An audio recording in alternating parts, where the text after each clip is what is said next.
그 야고보서를 이렇게 하게 돼서 너무나 감사합니다.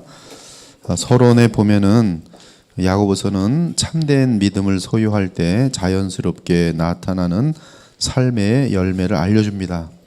그래서 이 참된 믿음을 우리에게 권하고, 그리고 우리가 바른 믿음을 가지고 있는지에 대해서 점검해 주는 그러한 귀한 서신이라고 볼 수 있습니다. 이 믿음이라는 것은 우리의 인간의 그 자유의지 및 지정의와 연결되어 있습니다. 그래서 그 믿음은 하나의 우리를 그리스도와 연합시키는 어떤 그 채널이기 때문에 그것은 지정의가 다 동원됩니다. 그래서 믿음 중에 어떤 지적인 부분만 동원되면 이것은 바른 믿음이 아니고요. 정적인 것만 동원돼도 바른 믿음이 아니고, 또 어떤 의지만 동원돼도 바른 믿음이 아니고, 우리의 자유의지 및 지정의가 다 연관되고요. 그리고 이러한 바른 믿음은 그 하늘의 지혜, 하나님과 연결되면서 하늘의 지혜를 얻는 그러한 엄청난 그러한 수단이 되면서 우리에게 삶의 지혜가 나타나게 됩니다. 그 지혜는 정결하고 그리고 화평케 하는 열매가 나타나도록 되어 있어요. 그래서 이 참 믿음을 가졌다고 하는 것은 결국 하늘의 지혜와 연결되기 때문에 그 사람에게서는 이 화평함과 정결함, 깨끗함들이 나타나게 될 수밖에 없는 것이죠. 이에 사도는 지혜를 알려주면서 믿음으로 순종하도록 인도합니다. 이 야고보서의 저자는 그 예수님의 형제 야고보예요. 성경에는 야고보가 4사람이 있습니다. 그래서 여러분들이 참조하시면 되고, 야고보의 서의 저자는 주의 형제 야고보입니다. 그리고 교회 전통에 따르면 주의 형제 야고보는 기도의 사람으로서 그의 무릎이 낙타의 무릎처럼 딱딱했어요. 그는 주후 62년에 지금 야고보서를 아마 쓴 바로 직후 정도에 순교하였습니다. 그래서 구전에 따르면 예루살렘 성전 꼭대기에서 사람들이 그를 공중으로 던져 죽였다고 하고, 또는 몽둥이로 때려 죽였다고 하는데, 그는 죽으면서 예수님처럼 저들을 사하여 달라고 기도하면서 죽었다고 해요. 야고보는 처음에는 예수님을 믿지 않았지만 예수님의 부활 후에 주의 제자가 되고, 그리고 그 후 예루살렘 교회의 최고 지도자가 되었습니다. 그래서 베드로가 감옥에서 풀려난 후에도 야고보에게 가서 그것을 전하게 하고, 또 그리고 예루살렘 총회가 열렸을 때도 최종 판결을 선포하는 분이 예수님의 동생 야고보였음을 알 수 있고요. 그리고 바울마저도 3차 선교 여행을 마치고 예루살렘에 도착했을 때 곧바로 야고보에게 보고한 것을 알 수가 있습니다. 이 야고보서의 수신자는 흩어져 있는 12지파인데요. 이 12지파라는 것은 일단은 그 참 이스라엘, 구약의 유대인들 중에 참 이스라엘 남은 자들로서 복음을 알아들은, 그래서 분명하게 거듭난 그러한 유대 그리스도인들로 여겨집니다. 그래서 12지파라는 단어는 상징성을 갖고 있어서 그들로 인하여 신약까지 연결되면 모든 구원받은 백성들을 상징하는 바 있지만, 그러나 일단 그 시대적으로 봤을 때 12지파였을 때는 분명하게 우리가 야곱의 12지파로 이어지면서 유대 그리스도인들로 봄이 마땅합니다. 그렇지만 그들은 분명하게 우리 주 예수 그리스도에 대한 믿음을 가진 자들이고, 그 예수 그리스도에 대한 믿음을 가진 자로서는 우리와 동일한 약속의 자녀들인 것이죠. 그래서 비록 야고보 사도가 유대 그리스도인들을 염두에 두고 이 야고보서를 썼더라도 그 내용은 온 땅에 흩어진 나그네와 같은 모든 그리스도인들에게 적용된다는 사실입니다. 그래서 야고보서는 공동 서신이에요. 누구든지 거듭난 진정한 그리스도인이라면 이 말씀을 읽고 도전을 받아야 되는 내용이라 하겠습니다. 기록 시기는 야고보가 주 62년경에 대제사장 아나누스에게 순교 당한 것으로 봤을 때 그 이전에 기록되었을 가능성이 많고요. 그리고 바울이 로마서를 쓴 것이 주 57년이고, 그리고 바울이 염려했던 그런 어떤 믿음을 빙자한 행함 없는 거짓 믿음에 대한 그러한 우려가 있었는데, 그 우려에 대한 어떠한 백업으로 썼던 서신으로 볼 때 야고보서는 이제 57년에서 62년 사이가 되는데 일반적으로 59년에서 60년 사이에 쓰인 것으로 보면 무리가 없을 것입니다. 따라서 그는 62년에 예루살렘에서 그 처형을 당한 그런 입장에 있었기 때문에 지금 야고보는 예루살렘을 떠난 적이 없습니다. 그래서 이 기록 장소도 예루살렘으로 여겨지고요. 이 야고보서를 쓴 목적은 참된 믿음은 그리스도인의 삶의 모든 부분에서 실제적인 실천으로 나타난다는 사실을 증언합니다. 그 실천은 순종의 열매로서 하늘의 지혜이기도 해요. 이 실천 부분을 인간의 어떤 도덕적인 의로 행하는 것은 이거는 상당히 그 야고보서와 거리가 먼 내용입니다. 야고보서는 이미 믿음이라는 것이 전제돼서 그 예수님 앞에서 예수님을 붙들고 하늘의 지혜를 따라 정말 아름다운 그런 어떤 열매들을 맺으려는 분명한 목적을 가지고 그렇게 해서 나타나는 실천으로서 그 실천은 믿음의 열매입니다. 그래서 그 실천은 순종의 열매로서 하늘의 지혜이기도 합니다. 그리스도 안에서 하나님을 믿는다는 것은 하나님의 뜻을 따르는 것과 뗄 수 없지요. 그러므로 참된 믿음은 시험과 박해를 통해 입증되고 성장하며 하나님의 말씀에 늘 신실한 상태에서 선한 지혜와 열매를 가져오는 순종을 나타냅니다. 무엇보다 믿음은 말을 다스리는 절제로 표현되고 그리고 교회 공동체에 덕을 세우며 하나님께 영광을 돌리게 되어 있어요. 그래서 참 믿음은 교회를 돕습니다. 그리고 말에 있어서 덕을 세우는 그러한 열매로 나타난다는 것이죠.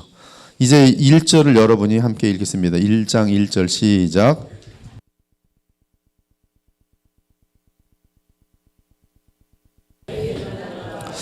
여기 보면 그 하나님은 그 성삼일체 하나님으로서 영원하시며 무한하시고 모든 생명의 기원이며 창조주이십니다. 주 예수 그리스도는 유대인의 에비온파의 주장처럼 신성이 없는 분이 아니시고요. 주 예수 그리스도는 독생하신 하나님으로서 사람이 되어 하나님과 사람 사이의 중보자가 되신 분입니다. 그러므로 우리는 예수 그리스도를 통해서 항상 하나님께 나아갈 수가 있죠. 이에 누구든지 그리스도를 믿으면 주 안에서 하나님과 교통하는 것이 가능해요. 여러분 신약에서 거의 대부분의 주는 예수님을 말합니다. 하나님이 아니고 주 예수 그리스도 주를 거의 의미합니다. 그래서 주 안에서 하나님과 교통하는 주일 땐 예수님을 얘기해요. 영생은 곧 유일하신 참 하나님과 그가 보내신 자 예수 그리스도를 아는 것이니이다. 또 아는 것은 하나님의 아들이 이르러 우리에게 지각을 주사 우리로 참된 자를 알게 하신 것과 또한 우리가 참된 자 곧 그의 아들 예수 그리스도 안에 있는 것이니 그는 참 하나님이시요 영생이시라. 우리 예수님은 하나님이시고 영생이죠. 하나님과 주 예수 그리스도의 종 야고보는 흩어져 있는 12지파에게 문안하노라. 흩어져 있는 12지파, 육에 속한 이스라엘이 아니라 즉 혈통적인 이스라엘 말하는 것이 아니라 복음으로 거듭나 주 예수께 속하게 된 유대 그리스도인들을 의미합니다. 12지파는 이스라엘 뜻하며 특히 야고보 서신의 대상으로서 12지파는 직접적인 대상은 유대 그리스도인이라 하겠습니다. 이들은 스데반의 순교 이후 예루살렘으로부터 흩어진 유대 그리스도인들이에요. 사울은 그가 죽임당함을 마땅히 여기더라. 그날에 예루살렘에 있는 교회에 큰 박해가 있어 사도 외에는 다 유대와 사마리아 모든 땅으로 흩어지니라. 그럼에도 흩어져 있는 12지파로부터 이방인들도 그들이 전한 복음으로 구원을 받을 것이 분명하니 모든 참된 그리스도인이라 해도 과언이 아닙니다. 이러한 점에서 베드로전서의 수신자들과 야고보서의 수신자는 유대 그리스도인들을 비롯한 참된 성도들이라고 하겠어요. 즉 베드로전서의 수신자와 야고보서의 수신자는 유대 그리스도인들을 중심으로 하는 모든 그리스도인들이라고 말할 수 있겠습니다. 예수 그리스도의 사도 베드로는 본도 갈라디아, 갑바도기아, 아시아와 비두니아에 흩어진 나그네 곧 하나님 아버지의 미래하심을 따라 성령이 거룩하게 하심으로 순종함과 예수 그리스도의 핏부림을 얻게 하여 택하심을 받은 자들에게 편지하노니 은혜와 평강이 너희에게 더욱 많을지어다. 이제 2절에서 4절 여러분이 함께 합독합니다. 시작.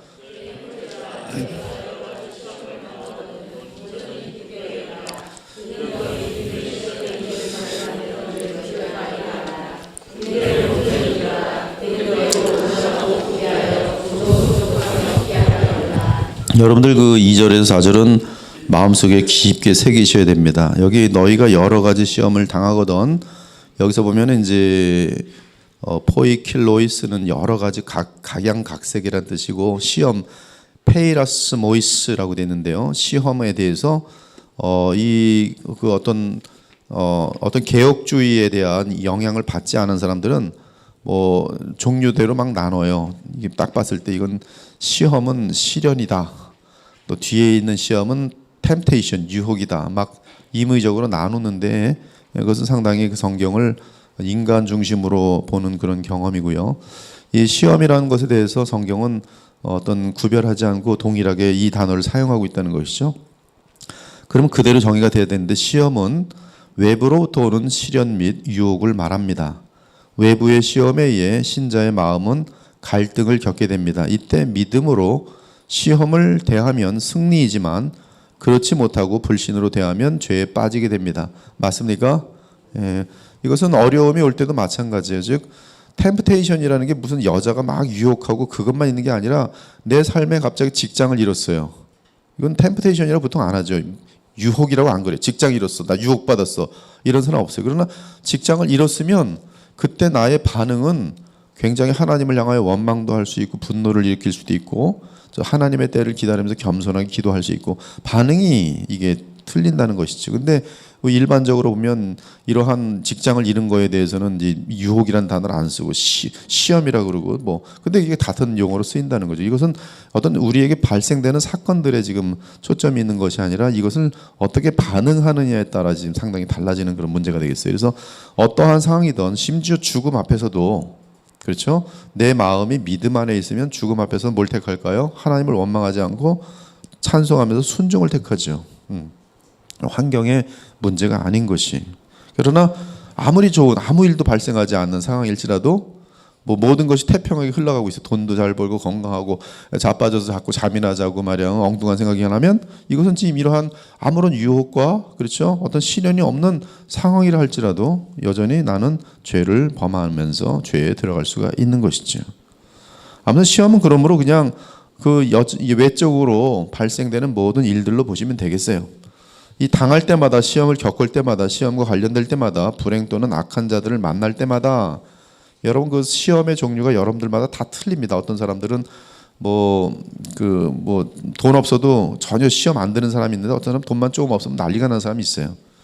장점이 있고 단점이 있고 그래요. 그래서 어떤 사람이 이런 상황이 전혀 시험거리가 되지 않지만 저런 사람들은 자존심을 툭 건들면 자존심 상하는 거에 대해서 별로 신경 안 쓰는 사람도 있는데 어떤 사람은 이 자존심이 건드려지는 거는 다른 건 다 괜찮은데 그거는 시험에 들어서 잠도 못 자고 막 이런 일들이 있어요.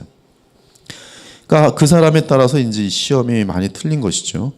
그래서 당할 때마다 시험을 겪을 때마다 시험과 관련될 때마다 불행 또는 악한 자를 만날 때마다 야고보서의 문맥에서 볼 때 여기서 말하는 시험은 믿음으로 인한 고난 및 시련을 의미합니다. 그래서 일단 믿음이라는 것이 전제됐을 때 상당히 많은 이 바울과 같은 경우는 대단히 많은 그러한 어려움을 당하죠. 시련을 당하고 고난을 당합니다. 그래서 내가 복음 때문에죠. 수고를 넘치도록 하고 옥에 갇히기도 더 많이 하고 매도 수없이 맞고 여러 번 죽을 뻔하였으니 유대인들에게 40에서 하나 감한 매를 5번 맞았으며 3번 태장모로 맞고 1번 돌로 맞고 3번 파선하고 일주야를 깊은 바다에서 지냈으며 여러 번 여행하면서 강의 위험과 강도의 위험과 동족의 위험과 이방인의 위험과 신의 위험과 광야의 위험과 바다의 위험과 거짓 형제 중의 위험을 당하고 또 수고하며 애쓰고 여러 번 자지 못하고 줄이며 목마르고 여러 번 굶고 춥고 헐벗어 놀아.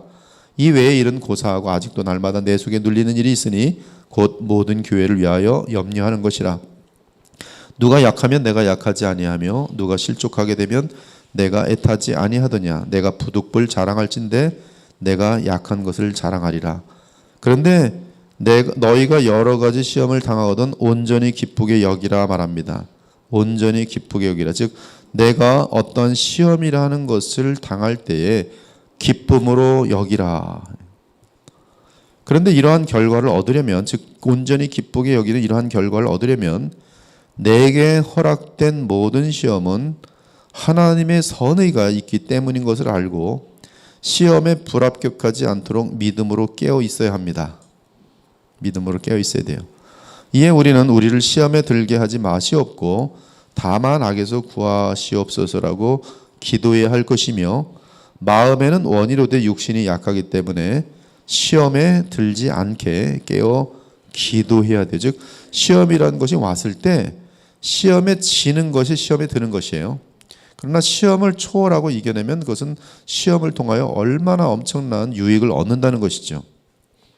이러한 믿음의 자세를 취할 때, 즉 깨어 있고 시험이라는 것에 들지 않고 극복해낼 수 있는 믿음 자세를 취할 때, 그때는 우리에게 발생하는 모든 어려운 일들과 유혹들과 시험들과 고난과 환난은 단지 우리에게 한없는 영적인 유익을 줄 뿐입니다. 이 사실을 여러분들이 성경적으로 복음 안에서 새겨야 된다는 것이죠. 어떠한 유익? 영적인 유익이에요.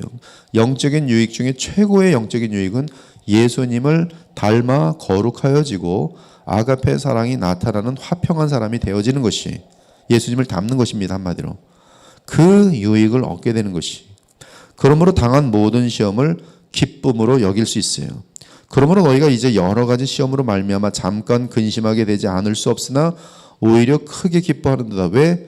너희의 믿음의 확실함은 불로 연단해도 없어질 금보다 더 귀하여 예수 그리스도께서 나타나실 때에 칭찬과 영광과 존귀를 얻게 할 것이니라. 그러면서 이 설명을 하는데 너희 믿음의 시련이 인내를 만들어낸 줄 너희가 알미라. 원어로 보면은 이 3절 믿음의 시련이 인내를 만들어낸다는 사실을 너희가 안다면 2절처럼 시험을 당할 때마다 기쁨으로 여길 수 있다. 기쁨으로 여기라. 당부를 하고 있는 것이. 그러니까 2절이라는 것이 우리에게 이 타당하게 와 닿으려면 3절을 알아야 되는 것이죠. 3절은 무엇이냐 하면 이 믿음의 시련이 인내를 만들어낸다는 사실이. 믿음의 시련은 인내를 만들어낸다. 그리고 인내는 바로 예수님을 닮아가는데 가장 소중한 부분인 것이죠. 이것을 여러분들이 이 영적으로 원칙적으로 알고 있으면 그 이후로 정말로 내게 시험이 올지라도 내가 이것을 맞서서 이길 수 있는 믿음 안에만 거하면 이 시험은 나에게 예수님을 닮게 하고 하늘의 지혜를 실행해 보고 여러 가지 기회를 준다는 사실을 배우게 됩니다. 그래서 3절은 신자들에게 시험을 기쁨으로 여길 근거를 제시해요. 그것은 우리의 믿음을 시험하는 시련, 여기 보면 타토 도키미온이라고 되는데요. 우리의 믿음을 시험하는 시련은 인내를 만들어내기 때문이라는 것이. 우리의 믿음을 시험하는 시련은 인내를 만들어내요. 개역개정에서 시련으로 번역된 원어 도키미온은 시험을 통과하여 승인 또는 인정된 것을 의미해요. 이는 우리의 믿음이 참인지 거짓인지를 드러내는 시험을 뜻합니다. 그러니까 시험 친다고 보시면 딱 맞아요. 우리 임 집사님 계세요. 하나님 뭐예요? 시험을 치는 거예요. 시험을 던져놓는 거예요. 그래서 합격이냐 불합격 그것만 있는 거예요.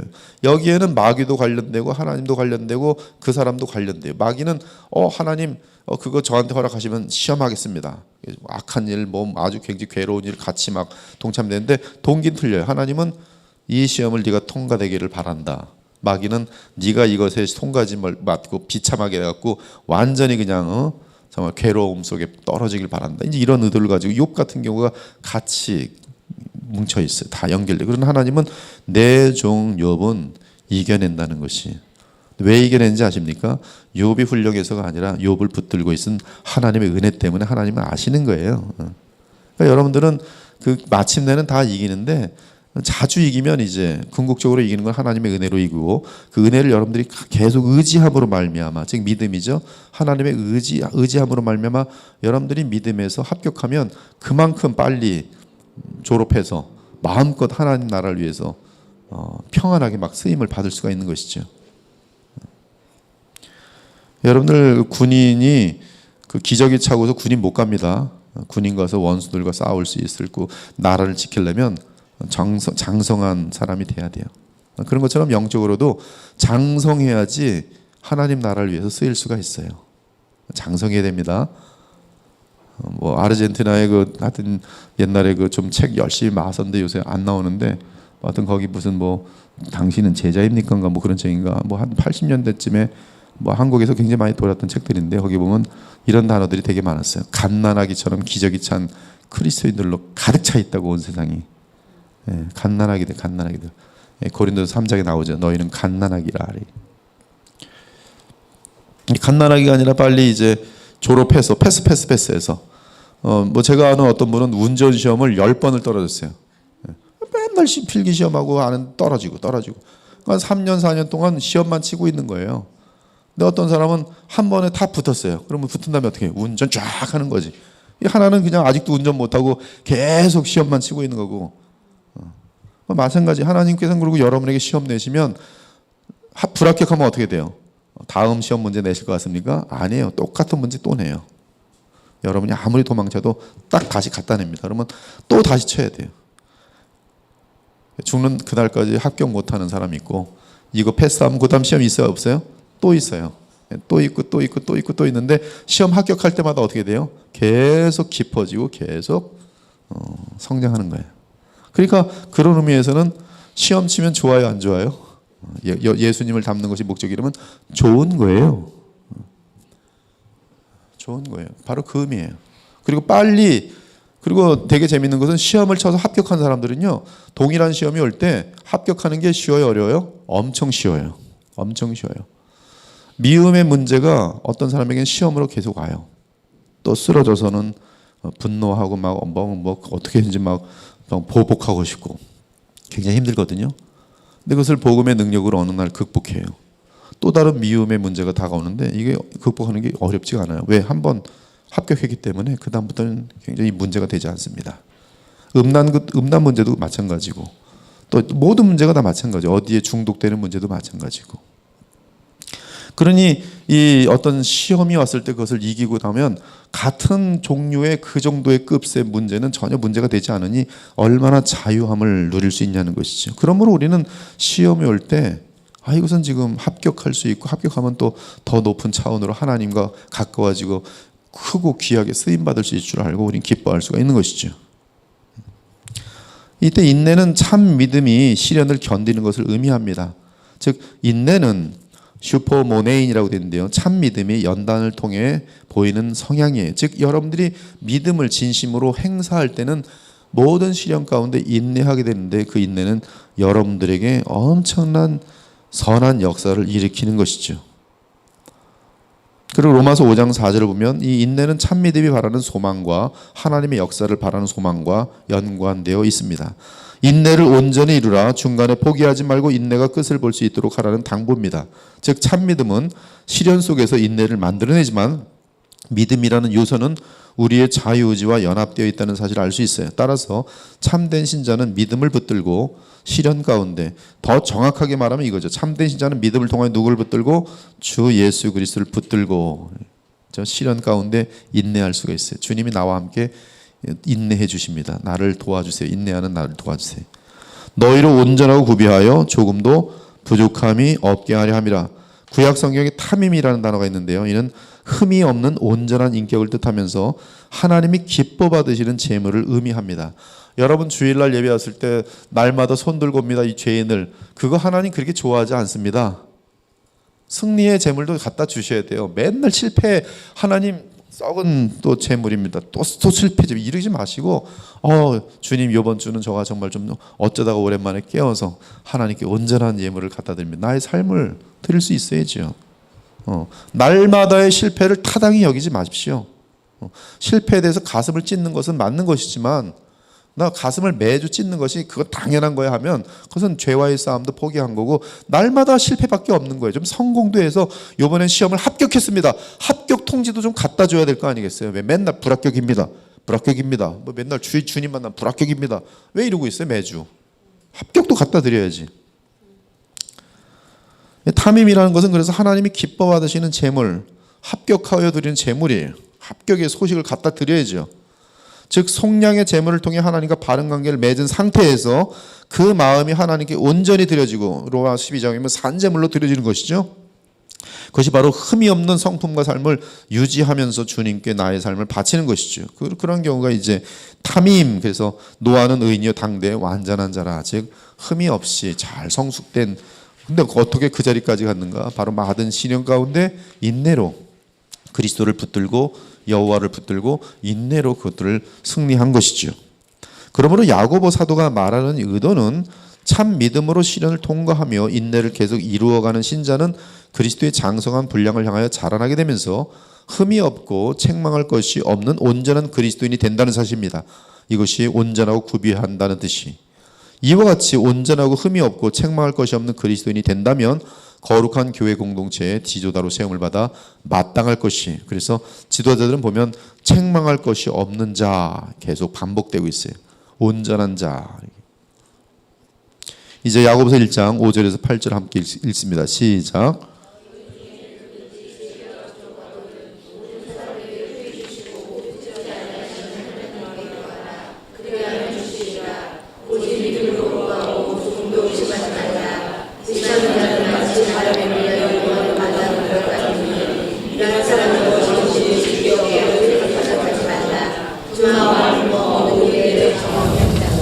네, 여러분 오늘 이 말씀을 듣고요. 이 말씀은 그 신자들에게, 믿음이 있는 신자들에게는 절대적으로 무엇이 필요하다는 뜻이냐면 기도가 필요하다는 뜻입니다. 기도가 없는 신자는 지적 유의를 하는 거예요. 뭐 개혁주의, 신학, 머릿속에서 난 똑똑해. 남들은 이게 잘 모르는 것 같은 난 이게 알지. 수학도 수학 열심히 하면 수학 잘 알게 되는 것처럼 신학이라는 것도 그냥 거기 좀 관심 갖고 동네에서 교회에서 알아주면 신학 잘한다고 칭찬해주면 그 맛에 성경 공부하면서 신학을 공부할 때 이 머릿속에 얼마든지 지적인 만족과 남들이 알아주는 그런 것으로 인해서 우쭐해질 수 있는 게 있어요. 그래서 그것 때문에 계속 자극받아서 신학서적 이렇게 계속 보고 있을 수 있어요. 그럼 많은 정보도 알고 남들이 모르는 거 되게 많이 알겠죠. 그러나 기도가 없는 사람들은 그것이 전부 다 아무런 의미가 없어요.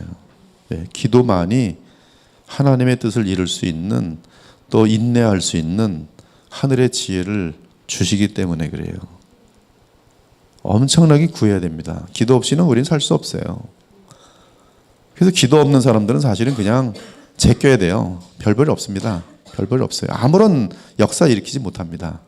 절대 하나님께 사용하지 않아요. 이 야고보가 말하는 지혜는 믿음과 무관하지 않습니다. 특히 시련을 합격하는 과정에 하늘의 지혜가 꼭 필요합니다. 우리가 힘든 것은 하나님이 어떤 의도로 이렇게 하시는지 그러한 것들이 불투명할 때 너무 힘들어요.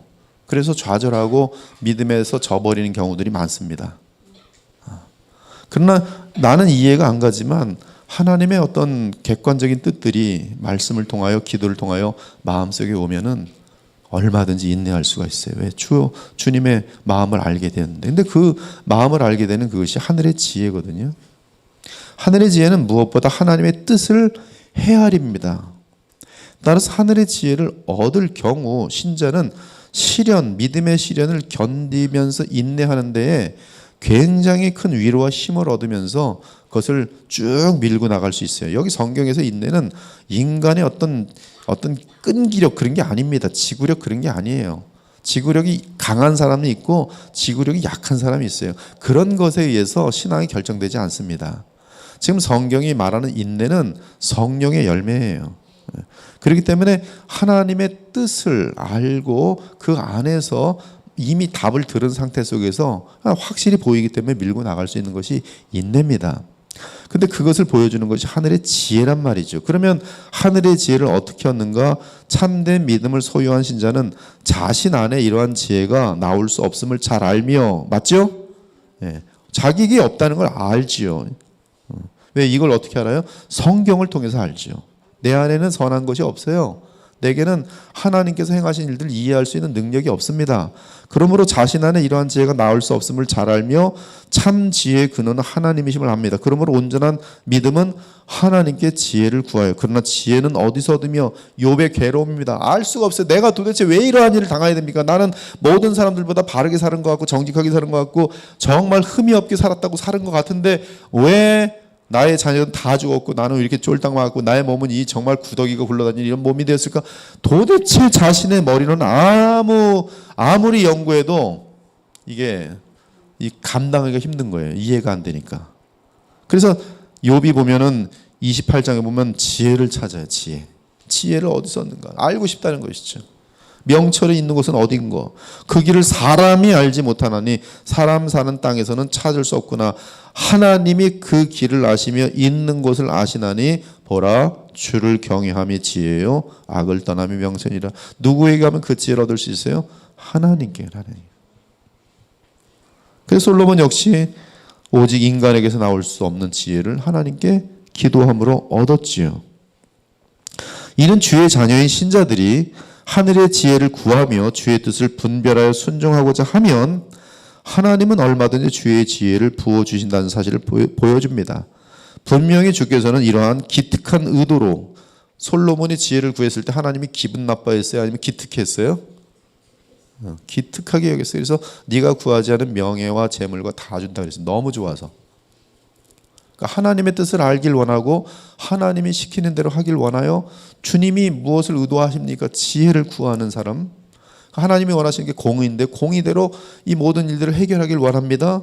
지혜를 구하는 사람 하나님은 주시기를 기뻐하시죠. 또한 우리가 아무리 자주 지혜를 주시옵소서 그러면 그만 달라 그래. 여러분 자녀들이 공부할 게 시간 주시옵소서 그러면 이놈아 공부 그만하고 텔레비전 봐 이런 사람 있어요? 그래 1000번만 번 기분 좋죠. 착하게 잘 큰다고. 아빠 나 공부 더 할게. 그래. 아빠 나 형한테 이거 줄래? 해줄까 말까? 줘도 되지.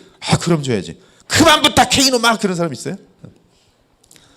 하나님께서 그 말을 하는 거예요. 지금 지혜를 달라고 하는데 주의 뜻을 이루고자 주님의 마음을 알고자 지혜 달라는데 하나님께서 그걸 꾸짖느냐 이거예요. 꾸짖지 아니하시며. 그러니까 자주 기도할수록 하나님 바른 기도를 하면 기뻐하시고 풍성히 주시는 거예요. 그래서 하늘의 지혜를 구하는 신자는 오직 믿음으로 구하고 아무것도 의심할 필요가 없습니다. 이는 하나님은 하늘의 지혜를 구하는 신자의 기도를 기뻐하시며 꾸짖지 아니하시고 후히 주시기 때문이에요. 맞죠? 그러니까 이걸 만약에 하나님이 나에게 이러한 기도는 막 주시는 분이구나 알면 즉 하나님의 성품을 아는 거예요. 그리고 하나님이 뭘 기뻐하는지 아는 거면 그 기도들이 나는 불안할 이유가 없죠. 근데 자녀가 우리 엄마한테 술 퍼마시게 한 500만 원만 달라 그래야겠다. 마음을 눈치를 보면서 엄마 왜 술 퍼마시게 500만 원만 줘. 그러면 그 안 되죠. 부탁하는 것도 힘들고. 그러나 그런 것이 아닐 때 하나님의 마음을 안다면 하늘의 지혜를 구하는 신자는 마땅히 의심하지 않을 것이에요. 그렇죠? 좋은 것을 구할 때, 즉 하늘의 지혜 및 주께서 주기를 기뻐하시는 것을 구하면서 하나님을 의심한다면 하나님 바르게 살도록 도와주시옵소서. 하나님 되게 싫어할지도 몰라. 이건 이제 하나님을 굉장히 오해한 거죠. 하늘의 지혜를 구할 때 정말 바르게도 하려고 하는데 하나님 안 줄지도 몰라. 뭘 오해한 거예요? 하나님을 오해한 거죠. 혹은 주께서 주기를 기뻐하지 않으시는 것을 구하는 때일 것이 이런 것이 의심된다면 우리는 하나님의 성품을 더욱 알 필요가 있고 그분이 기쁘게 주시려는 것들이 무엇인지 알아 더욱 하늘의 신령한 것들을 아무런 의심 없이 확신 가운데 오직 믿음으로 마음껏 구해야 할 것이. 생각보다 내용이 너무 쉽습니다. 너무 쉬워요. 내가 원하는 것을 주께서 주실 것이라는 확신을 갖고 기도하는 것을 뜻하지 않아요?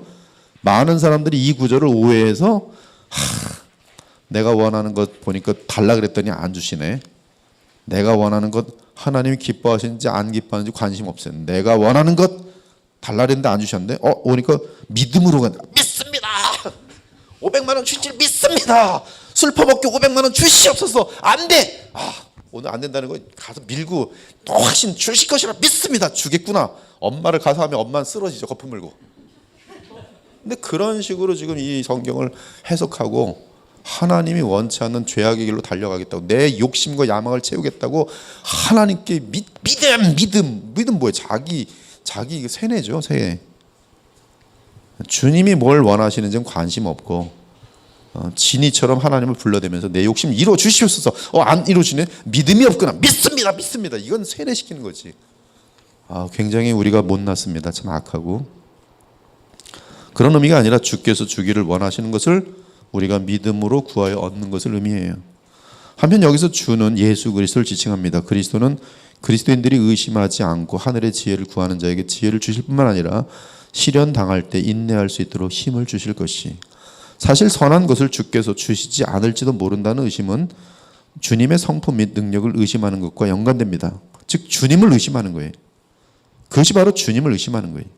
주님은 불의한 재판관도 선한 요구를 들어주는데 하물며 지극히 의롭고 선하신 주께서 선과 의를 요구하는 신자의 간구를 듣지 아니하시겠느냐고 반문하세요. 여기 중요한 포인트는 이 과부의 요구가 타당하다는 것이. 근데 우리는 타당한 요구에 관심이 없어요. 과부는 자기가 어떤 욕심을 내서 그 욕심을 막 그냥 재판관에게 졸랐더니 줬을 것이라는 생각이. 그러니까 우리는 동일한 방법으로 죄를 더 많이 짓고 더 많은 땅을 갖고 더 많은 세상의 최고의 어떤 고생도 안 하고, 남들은 안 믿는 사람들은 고생하면서 그 자리에 올라가지만 나는 고생 안 하고 복이라는 것을 받기 위해서 그냥 주에게 가서 그냥 막 위협도 했다가 하나님 안 주시면 저 교회 때려칩니다. 위협도 막 하면서 이렇게 해서 주님이 주신 것으로 착각을 한단 말이죠. 여러분 그것은 스스로의 그 그건 신앙이 아닙니다. 신앙이 아니에요. 신앙이란 것은 하나님이 원하시는 대로 달려가는 것이 신앙이에요. 이것은 자신의 그 어떤 욕심을 가지고 주님께 졸라대는 것이 신앙이 아니에요. 우린 내 욕심을 구하면서 주께서 이 기도를 들으실 것을 믿습니다라고 부르시면서 자신을 세뇌시켜서는 안 돼요. 제일 중요한 것은 나의 기도의 내용이 하나님의 성품과 부합되는지를 잘 볼 수 있어야 돼요. 그래서 예수님의 이름으로 기도합니다. 이 뜻은 주문이 아니라 이 기도의 내용이 예수님의 이름으로 주께 드려질 만큼 주님의 성품과 맞아 떨어져야 된다는 내용이에요. 주여 저 사람을 내가 칼로 죽이겠으니 예수님의 이름으로 죽이. 이건 저주죠, 저주. 구하여도 받지 못하면 정욕으로 쓰려고 잘못 구하기 때문이라 간음한 여인들아. 우린 기도의 이름으로 얼마나 간음하는지 몰라요. 기도의 이름으로, 예수님의 이름으로. 내가 미워하는 사람 사탄으로 만들어놓고 예수님의 이름으로 명하노니 마귀야 떠나갈지어다. 며느리가 시어머니랑 마귀야 떠나갈 때 밤새도록 기도. 마귀야 떠나가라. 예수님의 이름으로 마귀를 만들어놓고 예수님의 이름으로. 얼마나 무서운 일들입니까? 미움을 합리화시키고. 간음한 여인들아, 세상과 벗된 것이 하나님과 원수됨을 알지 못하느냐.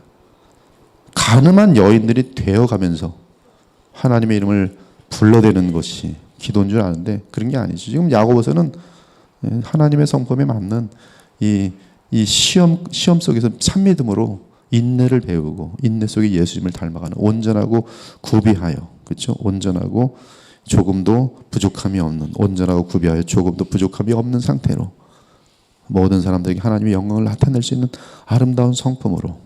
그것이 목적인데 우리는 그런 목적과는 동떨어진 그러한. 그래서 야고보서가 왜 어렵냐 하면 야고보서를 통해서 여전히 나의 사욕을 혹시 얻을 수 있는 그런 답을 얻으려고 할 때 야고보서가 이해가 안 가요. 두 마음을 품는다는 것은 두 개의 마음을 가지고 있는, 의심하는, 주저한다는 뜻인데 대부분의 사람들은 두 마음을 갖는 것은 믿습니다. 여기 믿는다는 내용이 하나님이 기뻐하시는지 안 기뻐하는지는 별 관심이 없어요. 이게 이루어질 줄 믿습니다. 안 이루어질 것 같은데 이렇게 안 이루어질 거 하는 건 의심이지. 아니야, 믿어야 돼. 이렇게만 생각하면서 세상적인 방향을, 썩는 방향을 향해 달려가면서 믿음으로 달려가는 것이죠. 저돌적이고 굉장히 무식한 것이죠. 내가 달려가려고 하는 그 방향이, 내 구하는 내용이 나에게 영원한 가치를 주고 하나님이 기뻐하시는지에 대한 확인이 없이 그걸 가지고 믿지 않으면 안 돼.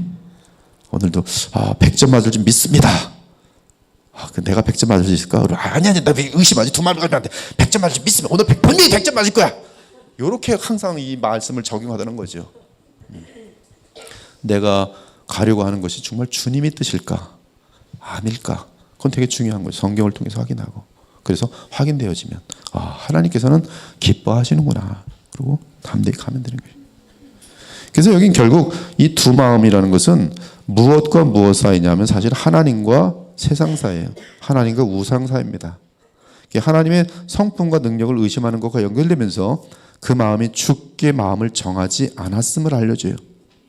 즉 하나님을 향한 믿음과 내 개인의 생각 및 세상 사이에서 우왕좌왕하는 상태. 그래서 동일한 단어가 야고보서 4장 8절에서는 두 마음을 품은 자들아, 즉 세상과 하나님 사이에 두 마음을 품은 것이, 이런 자들은 바로 하나님 앞에서 얻을 수가 없어요.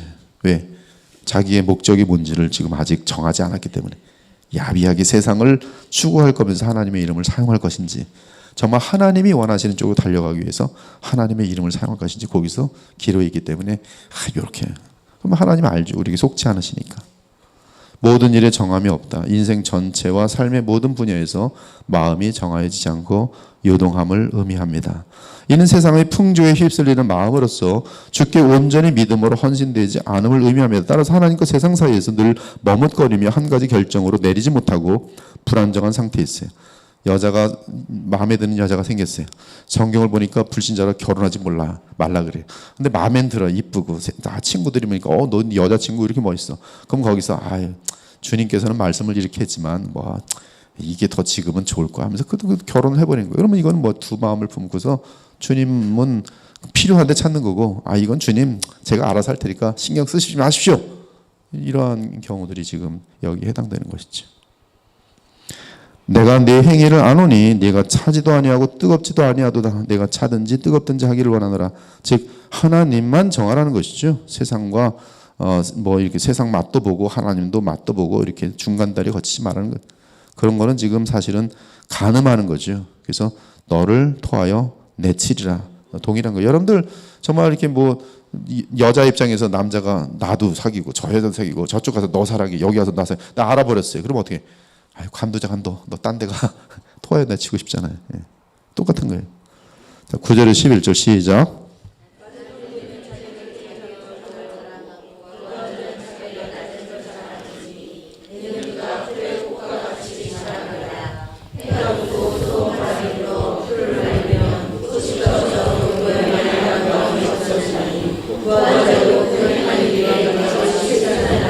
참된 믿음은 그 9절에 11절에 알려주는 것은 뭐냐 하면 가치관. 그래서 여기 낮은 형제는 세상에서 드러나지 않는 가난한, 초라한, 연약한, 비천한, 즉 세상적으로 물질적으로 육체적으로 연약하고 어려운 상태에 있는 사람을 말해요.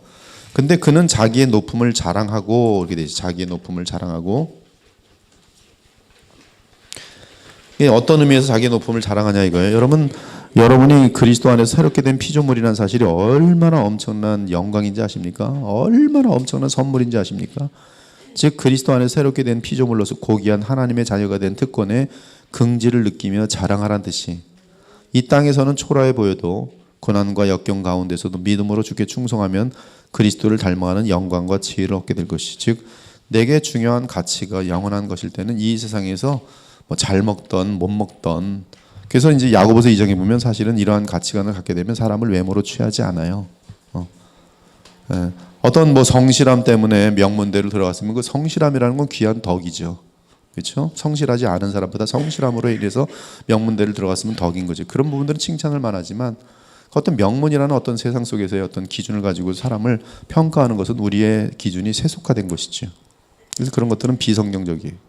그래서 누구를 대하든지 간에, 왜 머리가 나쁜 사람이 있어요. 머리가 나쁜 사람은 성실하더라도 그가 할 수 있는 것은 어쩌면 다른 분야의 일일 수도 있어요. 근데 성실함만 보면 되고, 성실함이란 부분에 대해서 큰 덕이 있구나. 그러면 굉장히 귀하게 여기는 것이, 그러니까 가치관의 문제죠. 무엇보다 우리가 신자로서 예수님을 닮아가는 것은 가장 중요한 가치이기 때문에 얼만큼 예수님을 닮은 성품을 갖게 되는가, 그것은 사실 교회 내에서 가장 중요한 부분이죠. 그 사람이 비록 가난하고 또 못생기고 키도 작고 한다 할지라도 예수님을 닮아 있다면, 그리고 예수님을 정말 사랑하고 있다면, 진심으로 날마다 충성하고 잔다면, 그거야말로 우린 존귀 여길 수 있는, 또 그 교회 지도자감이 될 수 있는 그런 것이죠. 그러나 교회 지도자가 뭐 보니까 뭐 어딜 나와야 돼, 뭐 돈 얼마 벌어야 돼, 뭐 적어도 세상에서 그래도 무슨 지위가 있어야 돼. 그래서 그런 사람들 이제 교회 지도자로 쫙 만들어 놓으면 교회는 이제 세상하고 거의 똑같죠. 교회 뭐 검찰이다 그러면 교회에서 검찰 역할하면서 뭐다. 재판관이다 그러면 교회에서 재판관 역할하고, 부자다 그러면 교회에서도 다 휘는. 제가 어떤 교회라고 말하는 알겠지만 그 어떤 교회는 그 이제 큰 기업의 회장이 있었어요.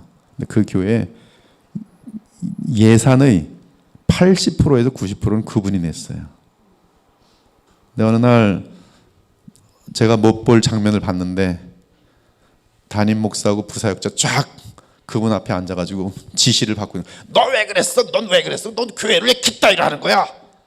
90%, 80%의 재정을 부여하는 그 장로님이 아주 호령을 내면서 호통치는 장면을 봤어요. 교회 아니죠. 문제가 많은 거죠. 돈의 힘이 교회를 휘두르고 있는 거고, 벌써 이미 지금 목사들이나 사역자들은 다 밥줄이죠. 직장에 취직한 거고, 직장에 회장님이 앉아 계신 거고, 회장님 앞에 가서 죄송합니다. 빨리 부흥해야지, 몇 명 시키고 뭐 하는 것들이야. 열심히들 기도해. 다 기도 다 성경이지만 내용은 다 지금 사업이죠. 무서워요. 근데 그런 것들이 순식간에 우리 교회에 들어올 수도 있죠. 그래서 우리는 이러한 세상의 가치관들이 들어오면 안 되고, 그리고 부한 자는 자기의 낮아짐을 자랑할지니, 물질뿐만 아니라 세상적으로 풍요한 그리스도인들을 뜻하는데, 부한 자는 그들은 이 세상의 것들이 잠시 있다 사라지는 일시적인 것들임을 인식하고 그리스도처럼 겸손을 유지해야 할 것이, 그들은 이 세상의 낮은 자들과 하나가 될 수 있는 겸손한 마음을 갖게 된 것을 자랑해야 합니다. 이러한 겸손한 마음은 믿음으로 받은 그리스도의 마음이죠. 그래서 그리스도는 그 지극히 높은 곳에 계시지만 지극히 낮은 우리와 하나 되기 위해서 내려오시는 그 내용을 겸손이라고 말하고 있어요. 이 겸손은 정말로 하나님의 그 마음, 그리스도의 그 은혜가 아니면 이루어질 수 없는 거예요. 제가 얼마 전에 어떤 문자를 받았어요. 인생의 많은 어려움을 지난 문자를 받았는데, 그러면서 자기는 상당히 도도했지만 지금은 겸손을 배울 수밖에 없습니다. 그래서 제가 하나의 문장을 딱 보냈어요. 당신은 이 우주에서 가장 위대한 것을 얻으셨네요. 그분이 근데 가슴이 굉장히 아픈 식의 글을 보내와서 그게 엄청난 위로가 됐나 봐요. 정말 너무나 힘든 인생이었는데 겸손을 얻었다고 했을 때 당신은 이 우주에서 가장 위대한 것을 얻으셨습니다라고 답글 해준 것에 대해서 그냥 말로 다 표현할 수 없을 만큼 위로가 된 거예요. 정말 사실이거든. 정말 사실입니다. 이 세상에서 제일 위대한 사람은 겸손한 사람이에요. 그분은 다 배운 사람입니다. 예수님을 온전히 닮은 사람이에요. 왜? 예수님은 겸손 그 자체시거든. 그 십자가거든요. 이는 그가 풀의 꽃과 같이 지나갑니다. 이 세상의 모든 것들은 다 잠깐 있다 없어지는 것들이 나그네 길입니다. 세상의 부요함은 풀의 꽃과 같이 곧 시들며 사라집니다. 그러므로 세상의 부요함을 자랑하거나 그것을 인해 교만해진다면 어리석은 자지. 신자는 그리스도의 마음을 갖게 된 것을 자랑하며 겸손해야 돼요. 내 날이 길어지는 그림자 같고 내가 풀에 시들어짐 같으니이다. 그러므로 모든 육체는 풀과 같고 그 모든 영광은 풀의 꽃과 같으니 풀은 마르고 꽃은 떨어지되 오직 주의 말씀은 세세토록 있도다. 이 세상의 외형은 지나감이라. 그러므로 여러분들이 썩어질 것을 자랑하고 있을 때 혹시 믿음이 깊은 사람들은 그 자랑하는 사람 보면 좀 한심하죠. 썩을 것을 가지고 자랑하고 있는 거예요. 썩은 토마토를 들고 와서 너무 좋지 자랑하면 썩어 있는데 썩을 것인데 모르게 자랑을 해. 아무것도 아닌데 그건 별거 아닙니다. 우리가 자랑할 것은 그래서 예수님밖에 없어요. 11절 그 해가 돋고 뜨거운 바람이 불어 풀을 말리면 꽃이 떨어져 그 모양의 아름다움이 없어지나니 부한 자도 그 행하는 일에 이와 같이 세잔하리라. 그 행하는 일은 그것을 추구하는 그 상태 속에 계속 있는 상태예요. 그 모든 것들을 다 잃게 된다는 것이죠. 세상의 것들은 태양이 돋고 뜨거운 바람이 불겨나면 쉽게 시듭니다. 태양 및 뜨거운 바람은 하나님의 주권에 의한 역사라고 할 수 있어요. 그러기에 부한 자는 지상에서의 일시적인 부와 영광을 추구하거나 자랑하지 말고 하나님 앞에서 겸손하게 낮아져 영원한 것들을 구해야 할 것이. 그래서 세상의 것들을 갖고 있는 사람이 정령 영원한 것들을 사모하며 겸손할 때 어떻게 해요? 없는 사람들이 세상에 썩을 것을 추구할 필요가 없구나. 저분 보니까 저 갖고 있는데도 보니까 별로 중요하게 여기지 않네. 그러면 저건 별거 아닌가 보다. 그래서 우리가 전도서를 읽으면 솔로몬이 보니까 이게 별거 아니란다. 그래서 인생 방향 바꾼 사람 되게 많아요. 저도 사실 그랬고 전도서를 보니까 다 헛되대. 그래서 저는 헛되고 아마 대학교 때 굉장히 많이 했던 것 같아요. 헛되고 이건 다 헛된 거야. 그럼 뭐 해야 되지? 꼭 그 질문이 나고 그럼 뭐 해야 되지? 헛된데 가봤자 헛된데. 전도서 한참 읽을 때 근데 그것이 저한테 사실 신앙에 많이 도움이 됐죠. 가치관의 변화에 많은 도움이 됐어요. 자, 12절부터 18절 여러분이 읽습니다. 시작. 시험을 참는 자는 복이 있나니 이는 시련을 견디어낸 자가 주께서 자기를 사랑하는 자들에게 약속하신 생명의 면류관을 얻을 것이기 때문이라. 사람이 시험을 받을 때 내가 하나님께 시험을 받는다 하지 말지니 하나님은 악에게 시험을 받지도 아니하시고 친히 아무도 시험하지 아니하시느니라. 오직 각 사람이 시험을 받는 것은 자기 욕심에 끌려 미혹됨이니 욕심이 잉태한즉 죄를 낳고 죄가 장성한즉 사망을 낳느니라. 내 사랑하는 형제들아 속지 말라. 온갖 좋은 은사와 온전한 선물이 다 위로부터 빛들의 아버지께로부터 내려오나니 그는 변함도 없으시고 회전하는 그림자도 없으시니라. 그가 그 피조물 중에 우리로 한 첫 열매가 되게 하시려고 자기의 뜻을 따라 진리의 말씀으로 우리를 낳으셨느니라. 여기 시험을 참는 자는 3절과 함께 12절을 보면 이 믿음의 시련을 통과한 자가 인내를 얻기 때문에 시험을 참은 자는 이미 믿음으로 시련을 통과한 자를 의미합니다. 그래서 시험을 참은 자는 이미 믿음으로 시련을 통과한 자예요. 그리고 이러한 통과는 주를 향한 사랑이 진실한 것임을 입증하고 이에 주께서는 약속대로 생명의 면류관을 주실 것이.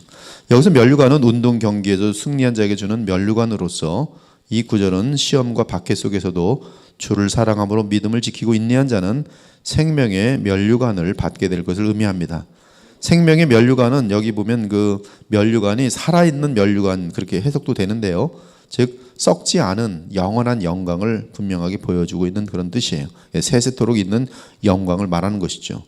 이기를 다투는 자마다 모든 일에 절제하나니 그들은 썩을 승리자의 관을 얻고자 하되 우리는 썩지 아니할 관을 얻고자 하니. 그래서 여기 썩지 아니할 그 승리의 관은 정확하게 생명의 면류관과 같은 의미가 됩니다. 나는 선한 싸움을 싸우고 나의 달려갈 길 마치고 믿음을 지켰으니 이제 후로는 나를 위하여 의의 면류관이 예비되었으므로 주 곧 의로우신 재판장이 그날에 내게 주실 것이며 내게만 아니라 주의 나타나심을 사모하는 모든 자에게도니라. 우리가 잠시 받는 환난에 경한 것이 지극히 크고 영원한 영광에 중한 것을 우리에게 이루게 함이니 우리가 주목하는 것은 보이는 것이 아니요 보이지 않는 것이니 보이는 것은 잠깐이요 보이지 않는 것은 영원함이라. 사람이 시험 받을 때 이건 피동 현재 분사로 돼 있어요. 이는 외부의 시험에 인간의 내면의 죄가 반응하는 것을 뜻합니다. 하나님은 그 어떤 외부의 시험에도 그분의 내면은 악으로 향할 수 없죠. 그러나 죄 많은 인간은 외부의 시험으로 인해 내면이 흔들려 죄로 향합니다. 그래서 잘 걸어가고 있는데 옆에서 누가 욕하면 같이 이제 갑자기 화딱지가 확 나면서 욕을 하는 거. 근데 우리도 반응을 하는 것이죠.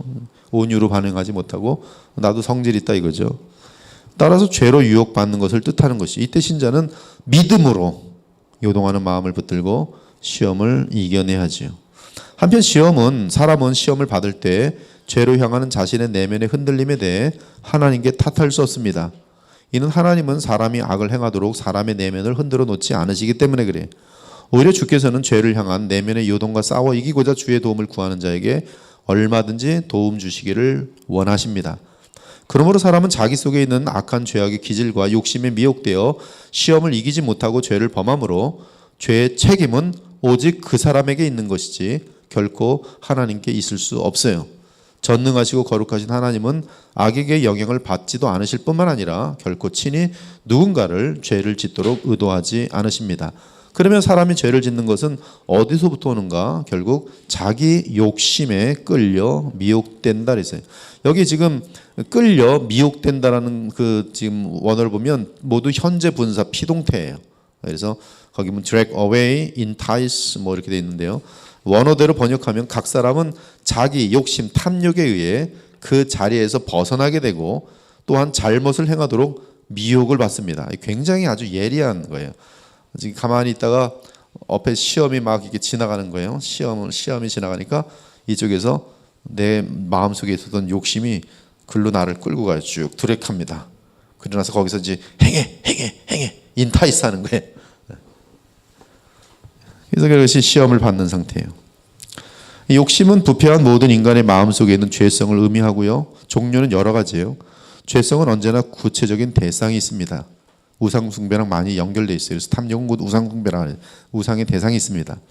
사람들이 시험을 받는 것은 마치 물고기가 자기 앞에 놓인 미끼를 보고 마음이 흔들리다가 미끼를 물면서 낚시바늘에 깨어 이리저리로 끌려다니는 모습과 같아요. 원어로 보면 참 이런 그림들이 선명하게 나타나서 이 죄를 짓는 사람이 어떤 상태냐면 죄를 딱 졌어요. 그럼 그건 뭐냐면 미끼를 칵 물고 코가 그렇게 깬 거예요. 근데 그 전에 보면 여기 무슨 맛일까? 먹어볼까? 아니야, 먹으면 난 분명히 위험할 거야. 안 돼. 근데 쥐들 보면요, 덫을 놓으면 맨 처음에 와서는 아니야, 나 저거 밟으면 죽어. 분명히 돌아갑니다. 그리고 한참 있다가 안 돌아오는데 다시 와요. 이 오는 속도가 점점 빨라진 나중에는 처음에는 한 10분 정도 후에 와요. 두 번째는 한 5분 있다 오고요. 세 번째는 한 1분 있다 오다가 나중에는 10초 만에 왔다 갔다 해요. 에이 모르겠다, 물자. 그 물고기 탁 하고 못 빠져 나가는 거예요. 탁 붙어가지고 다 똑같아요. 덫이라는 거에 대해서. 근데 사람도 동일하게 빠져듭니다. 아, 이 정도야 뭐 괜찮겠지. 남들도 다 하는데. 아, 안 돼. 내가 그래도 교회 집사인데. 에이, 뭐 이게 심심한데 이 정도면 되겠지. 뒤에서 또 수근거리는 것도 맞아. 아, 이러지 말라 그랬지. 아, 난 말하고 싶어 죽겠어. 아, 그러면 탁 몰고 이러지도 못하고 저러지 못하는 그런 죄악들을 범하는 것이죠. 이 사람의 내면에서 일어나는 죄를 향한 미혹은 궁극적으로 외부적인 시험에 의해서가 아니라, 아까 말씀드렸죠, 아무런 시험이 없어도 자기가 스스로 죄를 찾아다녀요. 다윗도 가장 무서운 죄는 누가 와서 힘들게 한 때가 아니에요. 할 일 없어서 혼자 남아가지고 괜히 그냥 옥상에 올라가서 빈둥거리다가 스스로 죄거리를 문 거죠. 덫을 문 거죠. 내면의 부패로 일어나는 것이에요. 시험에 드는 것은. 그렇죠? 따라서 죄를 지은 사람은 그 죄가 단지 자기 욕심에 이끌려 미혹됨으로 저질러진 것임을 인정해야 합니다. 결코 자기의 죄 탓을 하나님께 돌릴 수 없어요. 하나님의 섭리로 돌릴 수 없어요. 죄 지은 사람들 중에는 보면 하나님 왜 저를 거기다 갖다 놓으셨습니까? 하나님 왜 이 사람을 만나겠습니까? 종종 이 부부싸움 할 때 그런 하나님을 향한 탓을 되게 많이. 저 많은 여자들 중에 왜 하필이면 이 여자입니까? 하나님 당신이 문제입니다. 굉장히 많아요. 이 많은 나라들 중에 왜 한국입니까? 굉장히 그런 식의 얘기가 많아요. 죄 다 죽고 나서는 왜 하나님, 왜 이때 내가 왜 여기서 이런 환경에 처해도록 만드셨습니까? 왜 나를 죄를 짓게 했냐 이거죠. 하나님께 탓하는 사람이 있고, 그 다음에 이제 이 다락방 같은 데는 전부 자기가 죄를 지으면 누구에 탓해요? 악령, 내 마음에 음란의 영, 미움의 영. 미움의 영아 떠날지어다 맨날 이러고 있어요. 떠날지어다. 질투의 영이여 떠날지어다. 뭐 떠나긴 뭘 떠나요. 자기가 문제인데. 백날 해봤자 그건 성경적이지 않기 때문에 먹혀들지 않고 평생 질투 속에 갇혀 살아요. 내가 죽어야 되는데 철저한 회개를 하라 그랬지. 무슨 뭐 떠날지어다, 뭐 떠나기 뭘 떠납니까? 그래서 그러한 가르침들이 거룩을 향하여 아무런 효력이 없는 거예요. 사람들 속이는 거죠. 자기의 죄 탓, 그저 하나님 앞에 나는 죄인 중에 괴수입니다라고 인정하면서 주님 간신히 붙들고 일어날 수, 그래야지 벗어나고 예수님을 닮아갈 수 있는 그런 처지에 사람들이 엉뚱한 잘못된 신학 배워가지고 그러고 있으니 항상 나는 문제가 없고 뒤에 다 져놓고도 마귀 때문에 저래. 마귀 때문에. 마귀가 문제래. 로마서를 아무리 읽어봐도요, 마귀가 문제라는 말 한마디도 없습니다. 로마서 이 죄 문제를 다루는 엄청난 이 복음 내용에 죄 문제 해결하려면 마귀를 내쫓을지어다 분명히 있어야 될 거 아니에요. 없어요. 답은 뭐냐면 로마서 7장, 로마서 8장. 내가 정말 생명의 성령의 법으로 죄와 사망의 법을 이기는 그런 내용들을 다루고 있어요. 이처럼 인간의 내면의 탐욕은 외부의 어떤 상황에 대해 사람의 마음을 흔들어 놓으며 그 후에 결국 구체적으로 탐욕의 열매를 맺습니다. 장성한 즉 이 죄가 이제 장성하면 반복적으로 이제 진행되는 것을 의미하는 것이죠. 회개할 때는 장성하지 못해요. 그러나 회개하지 않고 갈 때까지 가면 결국 이제 사망을 낳는 것이죠. 타락한 인간은 날 때부터 욕심을 갖고 태어나고요. 욕심은 무엇인가를 향해 죄를 낳게 되고 그 죄가 끝의 상태에 이르면 사망을 낳습니다. 신자는 욕심이 무엇인가를 향해 품는 것을 믿음으로 막을 수 있어요. 여러분 막을 수 있습니다. 내 마음속에 욕심이 일어나는 것을 압니다. 이게 지금 이러면 안 되지. 그리고 강력한 성령의 충만함을 구할 때는 이것이 이제 밀려나가요.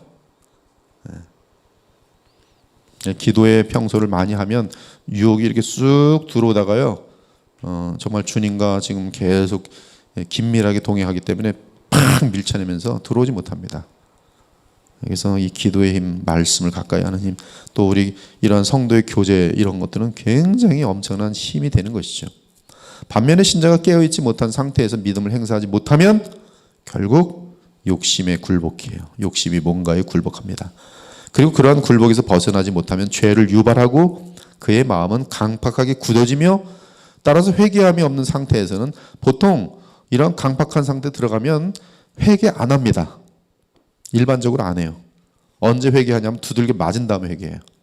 볼 거 다 보고 나서 완전히 뭔가 허무하고 아무것도 아니구나, 나땡이네, 비참만 남을 때, 주여 내가 또 이랬습니다. 또 이 모양입니다. 회개함이 없는 상태는 계속 죄를 반복하게 됩니다. 그리고 반복된 죄로 인한 사망의 결과를 맛보게 돼요. 이 사망의 결과는 지옥의 맛입니다. 지옥의 맛을 보고 싶은 사람은 갈 때까지 가보세요. 이 가정이 완전 박살나고요. 자녀들은 부모 알기를 짐승만도 못하게 알고요. 그런 세계에 가보십시오. 그리고 이미 굳어진 자신의 죄성 이거 회복하는데 그만큼의 기간이 또 걸려요. 엄청나게 힘듭니다. 이런 데 가지 마세요. 가면 인생이 이미 다 지나가고 롯처럼 되고 롯. 두 딸도 만나보지 못하고 암몬과 모압 족속 아내도 죽고. 신자의 복은 하나님의 강건적인 은혜와 사랑으로 인해 죄 가운데서 회개할 수 있다는 사실과 이로 인한 죄사함 그리고 다시 깨어 일어나 주를 의지하고 믿을 수 있다는 사실입니다. 하지만 불신자들에게는 그러한 복이 주어지지 않아요. 따라서 그들은 궁극적인 운명은 영원한 멸망일 수밖에 없는 것이. 내 사랑하는 형제들아 속지 말라. 그리스도인들은 결코 자신의 부패를 하나님께 탓해서는 안 돼요. 만일 내가 지은 죄와 그로 인한 비참에 대해 하나님을 탓하는 것은 그 탓하는 것 자체가 이미 마귀에게 그리고 스스로에게 속은 것이에요. 이 탓을 하게 만드는 것이 욥기에 보면 누굽니까? 마귀예요. 하나님을. 그래서 뭐예요? 마귀의 도전은 뭐예요? 반드시 욥이 뭐라 그랬어요? 하나님을 향하여 저주할 것이다. 저주. 다 뺏으면 분명히 욥은 저주. 이게 뭐예요? 누가 이기는 거예요? 저주하면? 마귀가 이기는 거예요. 저주한 그 사람은 그 순간에는 일단 마귀가 이겨요. 그러나 하나님은 그를 돌이켜서 저주를 회개하게 하죠. 너무 엄청난 분이세요, 하나님은. 그리고 마침내는 오히려 마귀에게 다시 역전하게 하죠. 역전. 그 대표적인 케이스가 누구예요? 베드로예요. 베드로는 노골적으로 예수님을 저주했어요. 저주하면서 부인했어요. 그러니까 은혜죠. 은혜. 우리가 지은 모든 죄악들이 정말 하나님께서 간섭하지 않았으면 지금 우린 전부 다 지옥불에 떨어져 있을 겁니다. 하나님께서는 그러한 우리를 십자가에서 그 보혈로 또 용서해 주시고 또 일으켜 주시고 또 달려가게 하세요. 그러나 빨리 달려가자는 거지. 맨날 쓰러졌다 일어나지 말고. 그러면 인생. 이제 존 파이퍼가 그의 책에서 보니까 Wasting Life라는 책인데 먼 훗날 인생을 돌아볼 때 가장 아까운 게 뭐냐면 시간을 다 낭비한 거예요. 뭐 하느라고. 놀며 죄랑 장난치느라고. 그게 가장 큰 비참이에요. 뭘 하고 싶어서 철 좀 들었는데 하려고 보니까 시간이 없어. 아무것도 할 수가 있는 게 없어. 그게 제일 비참하다. 그러니까 청년 때 안정된 궤도에 칼빈처럼 죄를 넉넉히 이길 수 있는 궤도에 올라온 사람. 그래서 뭐 노출이 되더라도 하나님께 큰 영광을 가리지 않을 만큼 안정된 청년. 와, 그 사람들은 그 남은 인생이 창창하죠. 창창해. 그러니까 젊은 사람들은 정말 모든 청년들이 다 이땐 이런 거지. 그렇게 생각하지 마시고 이 많은 청년들 중에 하나님을 기쁘시게 하는 청년이 되야겠다. 다니엘처럼 마음을 정하고 그리고 이제 모든 시험들을 이겨낼 각오를 하고 그렇게 그래서 뭐 영국에서처럼 홀리 클럽도 만들어서 뭐 그냥 같이 모여 기도하고 성경 더 많이 읽고 이러한 친구들은 벌써 달라요. 나중에 보면 10년 정도 되면 벌써 하나님께서 그의 영향력을 엄청나게 크게 만들어서 벌써 달라요. 다릅니다. 달라요. 그가 어느 곳에 있든지 그 영향력이 달라요. 그런 사람들이 해야죠. 저는 죄송하지만 우리 하이비 가끔 보거든요. 쟤는 어떻게 저렇게 어린아이인데 저렇게 맑고 깨끗할까? 저 상태. 그래서 저희 아내하고도 그랬어요. 벌써 저렇게 자란 아이는 저렇게 자라나지 않은 아이들과 얼마나 벌써 차이가 나는 건가. 하이미를 데려가는 남자는 누군지 모르지만 엄청 복이 많다. 그 평이 날 수밖에 없는 거예요. 벌써 이게 예수님 안에서 예수님 사랑하고 그렇게 자란. 근데 이러한 것이 청년 때에도 더 강력하게 돼서 하면 이 교회는 정말로 무슨 그 역사 속에서 엄청난 일을 일으키죠. 제가 네덜란드에 재작년인가 갔었잖아요. 근데 네덜란드 조그만 나라예요. 우리나라 경상북도지 경상남도 합치던지 뭐 그 정도뿐이 안 돼요. 되게 조그만 나라더라고요. 전 몰랐습니다. 네덜란드라는 데가 하도 그냥 신학적으로 그 교회사에 너무나 많은 영향력을 미쳐서 그래도 뭐 남한보다는 크게 생각했더니 갔더니 경상남북도 뭐 그 정도뿐이 안 돼요. 인구도 보니까 뭐 안 돼. 몇백이야, 몇백만. 우리나라는 지금 5천만이 넘잖아요. 너무 좁더라고. 근데 네덜란드의 사를 보면은요, 역사를 보면 이 인류에 영향을 미친 사람들이 엄청 많습니다. 특히 기독교에 영향을 미친 사람은 너무너무 많아요. 지금도 신학의 대부분의 많은 것들이 바빙크 같은 화란 계통의 사람. 저도 제가 존경하는 교수님 중에 한 분은 화란 사람이에요. 이 신학을 다 붙들고 있는. 근데 그런 일들이 어떻게 있었는가 보면은 한 시대에 젊은 사람들이 젊을 때부터 화기하는 거예요. 청교도 책을 보면은요, 청교도 시대 어떻게 그렇게 위대한 사람들이 그 시대에 다 몰려있는지 모르겠어요. 복음을 아는데 죄의 깊이를 알고 하나님의 은혜의 깊이를 무궁하게 알고 영원한 관점에서 모든 것들을 볼 수 있는 그러한 성경에 대한 깊은 조예가 있는데 이러한 뛰어난 인물들이 그 한 시대에 쫙 뭉쳐 있는 것을 보면서 어떤 그 시대 역사 속에서 하나님 앞에 깨어있던 청년들의 무리를 보게 돼요. 나이도 거의 비슷합니다. 마찬가지로 종교개혁을 할 때도 존 켈빈, 마틴 루터, 여기 그 종교개혁자들 보면 다 그 시대에 똘똘똘똘 그 청년들이에요. 저는 그래서 이 그리스도의 보혈교회 지금 청년들이 똘똘똘 어떻게 뭉치더니 이 세계를 정말 요시아처럼 종교개혁을 다시 일으킬 수 있는 어마어마한 그런 청년들이 날 수 있기를 좀 바라고 있어요. 그렇게 하려면 내 내면의 세계 속에서의 부패들을 넉넉히 이길 수 있는 그런 훈련이 되어 있어야 되는 것이죠.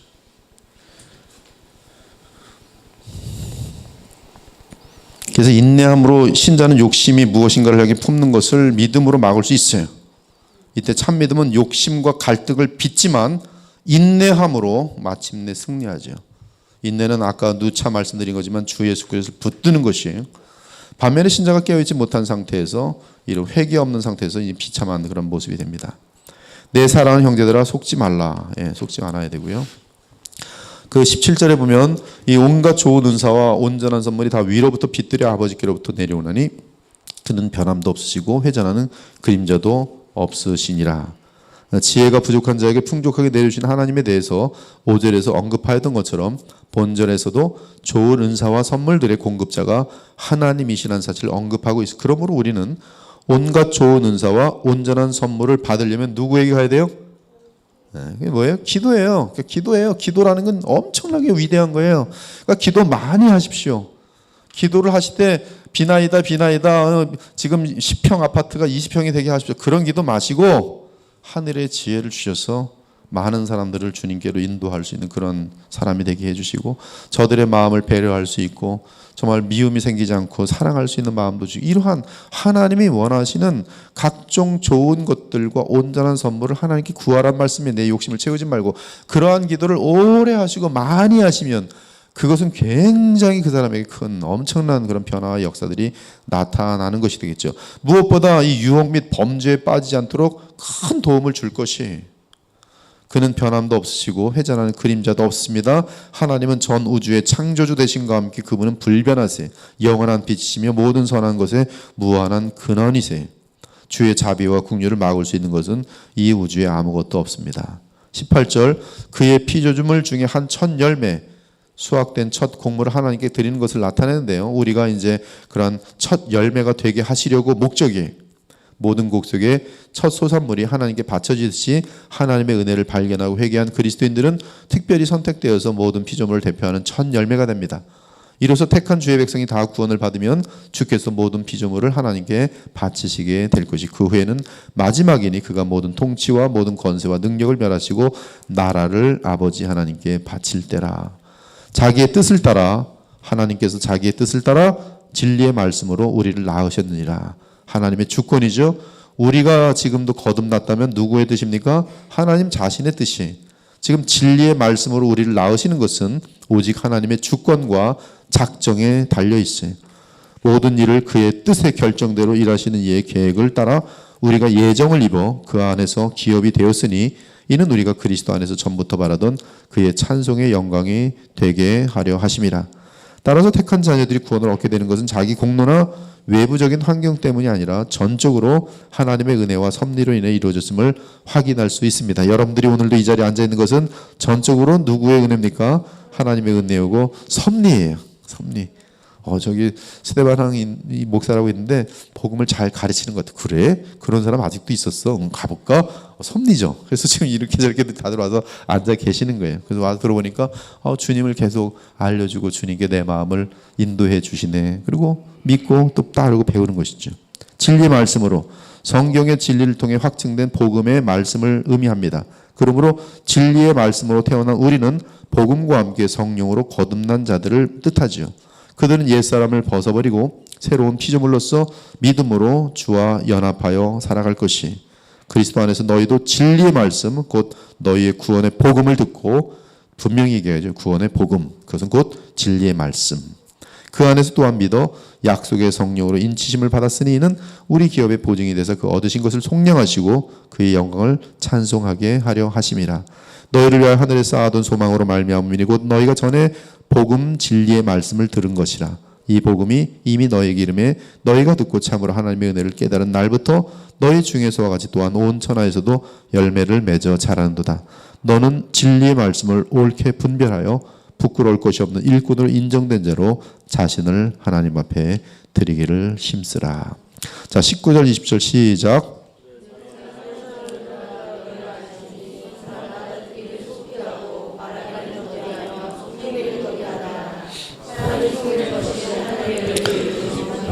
이 내용은 일종의 잠언의 내용이기도 하지만 지금 야고보서 배경 속에서는 지금 앞뒤가 다 연결되어 있습니다. 그래서 듣기는 속히하고 그것은 그 문맥상 하나님의 말씀을, 진리의 말씀을 항상 들을 준비가 되어 있고 자주 듣고 그러라는 얘기예요. 여기 말하기는 더디하고 말을 천천히 하라는 뜻이 아니라, 어떤 사람은 이걸 정말 말하기를 더디하래. 말을 천천히 하겠다 이렇게 교훈을 받아요. 이건 완전히 그냥 무슨 도덕 교훈이죠. 말을 천천히 해야지. 나 오늘도 말 빨리 하면 안 돼. 천천히. 안녕하셨습니까? 나 오늘 말씀대로 하는 거 말을 더디하라 했지. 안녕하셨습니까? 이렇게 생각하는 사람이 있어요. 그래서 정말 말 더디해요. 왜 이렇게 늦게 해요? 그랬더니 말을 더디하라 그랬어요. 야고보서에서. 그 뜻이 아니죠. 별 사람들 다 있습니다. 정말 농담 같지만 외식하지 말랬더니 맨날 가지고, 야, 외식하지 말래, 돈 쓰지 마. 그런 바보들이 어디 있습니까? 뭐 그런 용어들 그때 한번 정리해서 좀 한다 그랬는데 아직도 정리를 못해서 되게 많아요. 생각보다 별 희귀한 일들만 많습니다. 여기 말을 더디하라는 것은 천천히 하라는 뜻이 아니라 내 의견만을 주장하며 고집하는 자세를 버리라는 것이죠. 이러한 사람들은 논쟁에 빠지기 쉽고 하나님 말씀을 바르게 깨닫지 못합니다. 신자는 말을 하기 전에 먼저 진리를 겸손히 받아들일 자세를 갖춰야 돼요. 성내기도 더디하라. 분노, 증오로부터 자신의 마음을 보존하라는 것이죠. 감정의 격분이 마음을 사로잡고 있을 때는 하나님의 진리의 말씀을 받아들일 수가 없어요. 교회가 싸움이 나고 미움이 생기면요, 설교 하나도 안 들어옵니다. 마음속에 저쪽 시그널은 절로 가면서 저게 나한테 지금 뭐라 그랬지, 저거 긴장하면서 서로 그냥 보이지 않는 싸움을 막 하죠. 미움이라는 게 공동체에 생기면 하나 은혜가 안 돼요. 그 사람은 계속 그 사람만 신경, 절로 가면 절로 가고 저렇게 피해 다니고 신경전 하죠. 사람의 성내는 것이 하나님의 의를 이루지 못함이라. 성내는 것은 그리스도의 마음을 해칠 뿐만 아니라 하나님의 원하는 삶에 미배됩니다. 하나님의 의는 하나님이 원하시고 인정하시는 그리스도인의 올바른 행위를 의미해요. 자, 21절에서 27절 시작. 그러므로 모든 더러운 것과 넘치는 악을 내버리고 너희 영혼을 능히 구원할 바 마음에 심긴 말씀을 온유함으로 받으라. 너희는 말씀을 행하는 자가 되고 듣기만 하여 자신을 속이는 자가 되지 말라. 누구든지 말씀을 듣고 행하지 아니하면 그는 거울로 자기의 생긴 얼굴을 보는 사람과 같아서 제 자신을 보고 가서 그 모습이 어떠했는지를 곧 잊어버리거니와 자유롭게 하는 온전한 율법을 들여다보고 있는 자는 듣고 잊어버린 자가 아니요 실천한 자는 이 사람은 그 행하는 일에 복을 받으리라. 누구든지 스스로 경건을 생각하며 자기 열을 제갈부기지 아니하고 자기 마음을 속이면 이 사람의 경건은 헛것이라. 하나님 아버지 앞에서 정결하고 결혼형 경건은 곧 그와 가부를 그 환난 중에 돌보고 또 자기를 지켜 세속에 멀리려.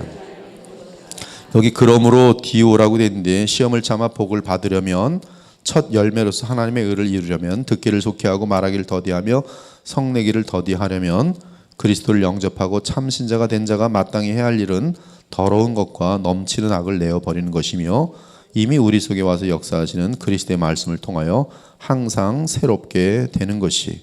여기 내버리고는 과거 분사입니다. 이미 내버린 상태에서 이 옷을 다시 입지 말라는 거예요. 주워 입지 말라는 거예요. 내버렸으면 끝나는 것이지 갖다 버린 걸 주워 입는 거예요. 옛사람 옷이거든요. 입지 말라는 거예요. 다시. 그런 뜻이에요. 과거 분사 아주 특이한 그런 형태인데요. 여기 지금 좀 재미난 게 있는데요. 제가 그 권위 있는 번역들을 봤는데 한번 좀 제가 한번 요번에 지금 야고서 때문에 한번 좀 찾아다닐 생각이에요. 저도 나름대로 원어를 그냥 친숙하게 하면서 꽤 왔는데 분명히 이 콤마가 온유함이라는 것 뒤에 붙으면서 이 온유함은 앞에 붙거든요. 근데 거의 대부분의 그 번역들이 보면 온유함으로 말씀을 받으라 다 이렇게 돼 있어요. 근데 사실은 원어를 보면은 이 뒤로 제가 아는 지식으로는 제가 알고 있는 모든 헬라어 지식으로는 이게 뒤로 갈 수가 없도록 돼 있어요. 그 콤마가 그 앞에 붙어 있기 때문에 콤마 붙었으면 앞에 붙어야지 왜 이게 뒤로 띄어집니까? 거기 보면 en 프라우테이티가 앞에 붙어 있단 말이에요. 즉 온유함으로 이 악을 해결하는 그런 그림으로 돼 있어요. 그래서 저는 하여튼 이 내용을 온유는 하나님의 의를 이루지 못하는 성냄과 대조되는 것으로 보면서 온유는 하나님의 의를 이루는 매우 귀한 성령의 열매임을 보여줍니다. 더러운 것과 넘치는 악을 제거하여 이길 수 있는 온유함, 그것은 온유함밖에 없는 거예요. 즉 온유함으로 넘치는 악, 더러운 것과 넘치는 악을 내버리라, 제거하라. 온유함은 악을 당해도 보복하지 않고 주께 의탁하며 변함없는 겸손함과 친절함 속에서 더러움과 악을 제어합니다. 그러므로 사도 야고보는 온유함으로 모든 더러운 것과 넘치는 악을 끊어 멀리하고 너희 영혼을 능히 구원할 바 마음에 심어진 말씀을 받으라고 원합니다. 지금 이것은 제가 지금 저만 앞에라 붙였어요. 그래서 좀 확인하고 싶은데 만약에 그들이 머뭇머뭇거리면서 말을 못하면 지들이 볼 때는 뒤에 붙는 게 굉장히 자연스럽거든요. 단 한 번도 온유함이라는 것을 가지고 모든 더러운 것과 넘치는 악을 끊는 것으로 연결시키지 못할 때는 고민들 되게 했을 거예요. 이게 콤마는 여기 있는데 왜 있지? 이게 이 뜻일 거야 하면서 무리하면서 그렇게 했던지 이해가 안 갑니다. 하여튼 그런 내용이 있어요. 그래서 저는 이게 이제 열심히 고민하면서 이게 왜 앞에 있을까? 그리고 일단 번역은 이게 앞에 있는 게 분명히 맞고 그렇다면 온유함이라는 것은 더러운 것과 넘치는 악을 끊어버린 데 있어서 신자에게 엄청나게 중요한 것이다라는 그런 결론을 내렸어요. 하여튼 이 부분은 저의 의견입니다. 넘치는 악이라는 표현에서 우리는 악은 흘러넘쳐 다른 사람을 전념시키는 전념성을 갖고 있음을 알 수 있고요. 한편 마음에 심어진 말씀은 택한 자를 거듭나게 만든 복음을 뜻하며 그 거듭난 자는 계속 하나님의 말씀을 받음으로 성내지 않고 하나님의 의를 이루게 될 것을 알려줍니다. 심어진 말씀으로 거듭난 자는 계속 하나님의 말씀을 받아들임으로 구원을 넉넉히 이룰 것이. 근데 이 말씀을 받아들인다는 것은 듣는 것만을 의미하지 않고 듣고 순종하는 것을 뜻합니다. 그래서 특히 22절에 기네세는 심지어 삶의 습관을 의미해 즉 말씀을 받아들인다는 것은 말씀을 듣고 순종하는 것이 습관화되어 있는 것이. 여러분 말씀을 왜 대합니까? 정말 제가 진심으로 그 교사로서 말씀의 교사로서 당부하는데 말씀을 대하는 목적이 제발 지적 유의가 아니라 순종하기 위해서 대하시기 바라요. 왜냐하면 너무나 제가 많이 아는 사람들이 순종하지 않고 머리만 인내하래. 자기는 인내 안 해요. 원수를 사랑하래 말을 했는데 원수 사랑하지 않아요. 그리고 그렇게 할 의사도 없어요. 근데 왜 성경이 있는가? 성경을 읽는데 쟤한테 밀리지 않으려고. 지식적으로. 성경 많이 한다고 잘난 척 하려고. 교회 공동체에서 그래도 좀 아주 우쭐해 보려고. 사람들이 또 인정해 주는 것 같으니까. 순종하기 위해서 성경을 보시면 달라요. 힘들어요. 성경 읽다가도 내가 너무나 못 찾아갈 때는 뭐 하게 돼요? 무릎 꿇고 기도하게 돼요. 주여, 제가 지금 너무나 먼아이다. 이 죄인을 용서하여 주시고 다시 일으켜 세우시고 붙들어 주소서. 이게 쉬운 문제들이 아닌 것이. 신학의 세계도 보면 그냥 어려운 것을 학문으로 성경 이게 없어요. 이 사람이 무슨 말을 했더라. 뭐 유명한 사람들 쫙 놓고 자기들끼리 유명한 말 응용하면서 또 하나 또 어려운 말을 만들어요. 그럼 쫓아가는 사람들 너무나 어렵도다. 지독하게 어렵다. 근데 이 어려운 거는 참으로 학문의 세계구나. 나는 이 어려운 세계를 지금 나는 이해하려고 노력하고 있어. 나도 멋있겠지. 하나님 말씀 하나도 모르고 맨날 지들끼리 뭘 만든 거 가지고 계속 만드는 거예요. 그런 것들이 상당히 많습니다. 헛수고예요. 삶으로 나타나지 않고 성품으로 변화되지 않는 것은 헛수고입니다. 죄를 이기지 못해요. 신학 박사가 죄 못 이기잖아요. 아무런 의미 없어요. 순식간에 날아가 버려요. 그러나 항상 순종하려고 온 마음을 다하여 성경을 대하고 내가 이 부분을 부족하구나 주여 기도하면서 하늘의 힘을 얻고 성령의 도우심을 추구할 때는 이 모든 것들은 지금 나의 삶과 직접적으로 연결되기 때문에 현실에 어떤 어려움이 닥쳤어요. 주님은 내가 지금 무엇을 원하는 걸까? 뭐 하게 돼요? 여기서 내 멋대로 감정대로 행하지 않고 계속 고민합니다. 주께서는 지금 이런 상황에서 어떻게 하길 원하실까? 성경에 있을까? 잠언을 뒤적거리고 계속합니다. 기도합니다. 그러다가 어느 날 갑자기 마음의 평안이 작아요. 그리고 지혜가 딱 생겨요. 이렇게 하면 나한테는 하나님의 영광을 가리지 않고 이들에게는 이 훈련의 기회가 되겠다. 딱 확정이 와요. 그러면 순종하면 되는 거예요.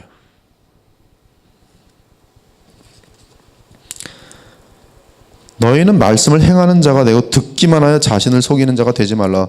부족한 자의 소견으로는 듣기만 하여 자신을 속인 자가 이 시대에 너무 많아요.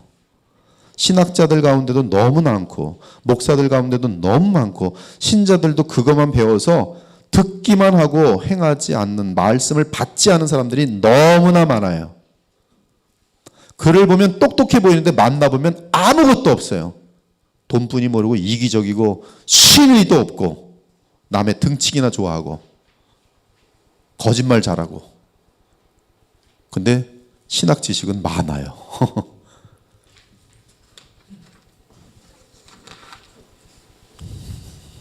그것은 지식은 교만하게 하며 만일 누구든지 무엇을 아는 줄로 생각하면 아직도 마땅히 알 것을 알지 못하는 것이다.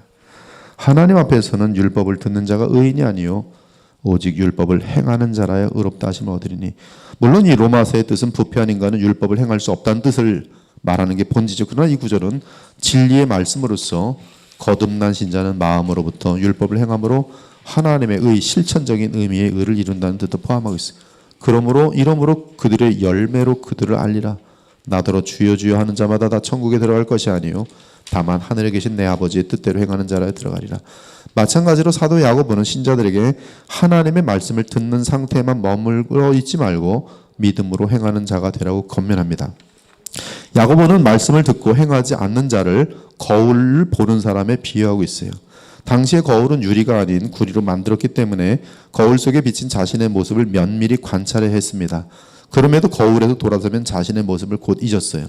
이는 순종하기 위해 말씀을 듣지 않으면 거기다 여러분 형광색으로 쭉 칠을 하세요. 순종하기 위해 말씀을 듣지 않으면 아무리 열심히 말씀을 듣고 배웠다 하더라도 희미한 거울을 보는 것처럼 결과가 없음을 알려주는 것이, 지적인 만족을 위해 하나님 말씀을 듣기만 하는 것은 참 믿음의 역사가 아니기에 열매가 없습니다.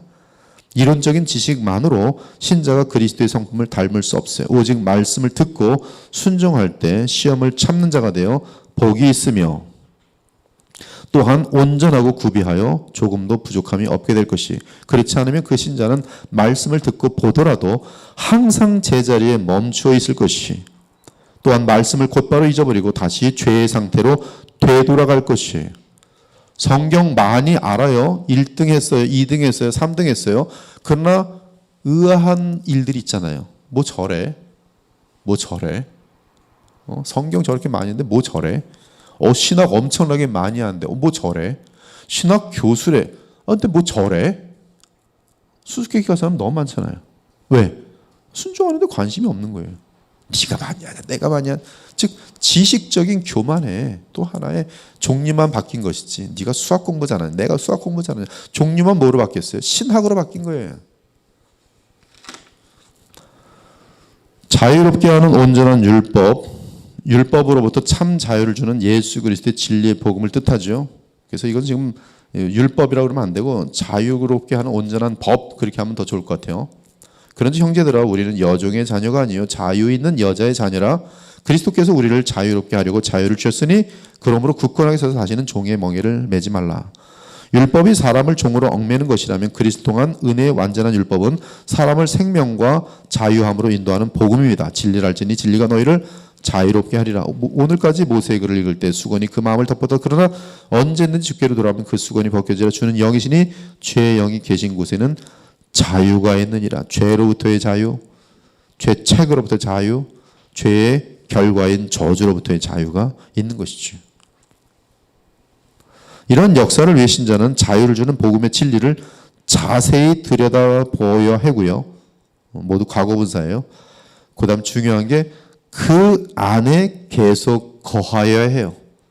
계속 거하기 위해서 절대적으로 필요한 것이 뭐냐면 기도입니다.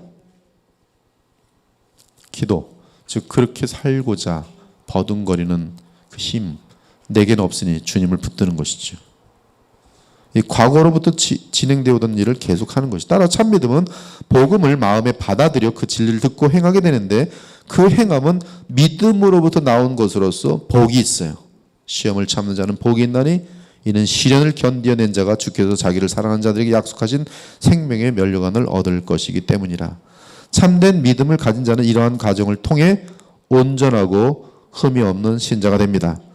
누구든지 스스로 경건하다 생각하며 자기 혀를 재갈무기지 아니하고 자기 마음을 속이면 이 사람의 경건은 헛것이라. 여기 경건은 다른 용어를 씁니다. 보통 보면 다른 이 트레이스 코스라는 단어가 안 쓰는데요. 이거는 굉장히 특이한 단어로서 예배 및 기도, 구제, 금식 등을 통해 하나님을 경외함을 뜻해요.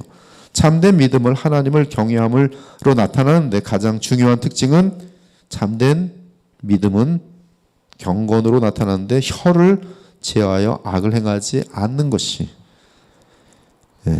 혀가 제일 악의 많은 악을 짓는 주인공이죠. 혀가 절제되지 않으면서 혈기를 부린다면 그 신자는 아직 경건에 있는 상태가 아닙니다. 또한 자기 마음을 속이는 것은 위선인데 참된 믿음으로 일한 경건은 무엇보다 하나님과 사람 앞에서 진실해요.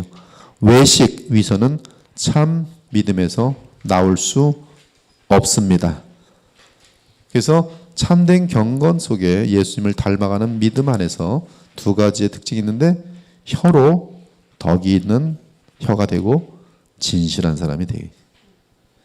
27절 정결하고 더러움이 없는 경건은 하나님 앞에서 인정되는 경건인데요. 그 경건은 참 믿음에서 나오는 경건으로서 혀를 제어하여 악을 금하고 선을 말하며 마음을 속이는 위선이 없습니다. 나아가 궁핍한 자들에게 그리스도의 사랑을 행동으로 보여줍니다. 또한 참 믿음에서 나오는 경건은 자기를 지켜 세속에 물들지 아니합니다. 세속은 하나님과 그리스도와 무관한 불신의 세상을 의미해요. 세상을 주관하는 것은 세 가지인데 육체의 정욕과 안목의 정욕과 이생의 자랑입니다. 결론을 맺으면 참 믿음은 신자들로 하여금 시험을 참고 이기게 하여 복된 자리에 서게 합니다. 그 복된 자리는 경건을 통해 이루어지며 그 특징은 참사랑과 거룩함이에요.